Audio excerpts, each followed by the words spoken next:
ప్రభాత కిరణాలు ఆకాశాన్ని తాకుతున్న వేళ మన త్రివర్ణ పతాకం గాలిలో ఎగురుతూ ఒక మాట చెబుతుంది.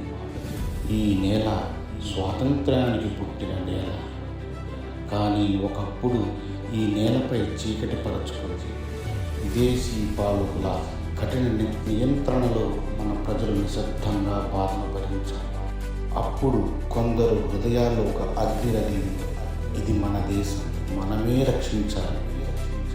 ఆ అగ్నికి రూపం భగత్ సింగ్. యువకుడైన అతని ధైర్యం పర్వతాల్లా అచంచలం. స్వేచ్ఛ కోసం ప్రాణం కూడా చిన్నదే అని ప్రపంచానికి చూపిన వీరుడు.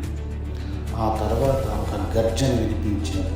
సుభాష్ చంద్రబోస్, నాకు రక్తం ఇవ్వండి, నేను మీకు స్వాతంత్రం ఇస్తాను అని గర్జించిన నాయకుడు. ఆజాద్ హింద్ ఫౌజ్ అడుగులు బ్రిటిష్ పాలకుల గుండెల్లో భయం నింపాయి. ఝాన్సీ లక్ష్మీబాయి, ఒక తల్లి, ఒక యోధురాలు, ఒక అగ్ని బిడ్డను వెన్నుపై కట్టుకొని యుద్ధరంగంలో దూసుకెళ్ళి ఆమె ఒక మాట చెప్పింది, నా ఝాన్సీ నేను ఇవ్వను. హింసా మార్గంలో ప్రపంచాన్ని మార్చిన మహాత్ముడు గాంధీ. అతని ప్రతి అడుగు ఒక సందేశం, అతని ప్రతి మాట ఒక శక్తి. సత్యం, శాంతి, ధైర్యం అవి మన దేశాన్ని స్వాతంత్ర్యానికి నడిపించాయి.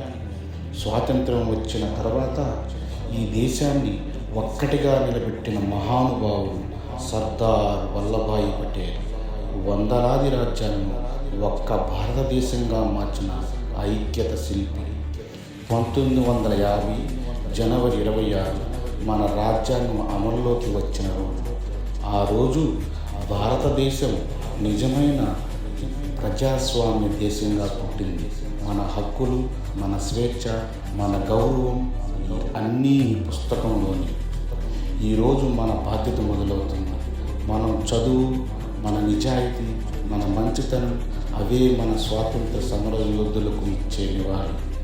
ఈ నేల కోసం ప్రాణాలు అర్పించిన మహానుభావులందరికీ మన హృదయపూర్వక వందనం. మన దేశం, మన గర్వం, మన భారత్.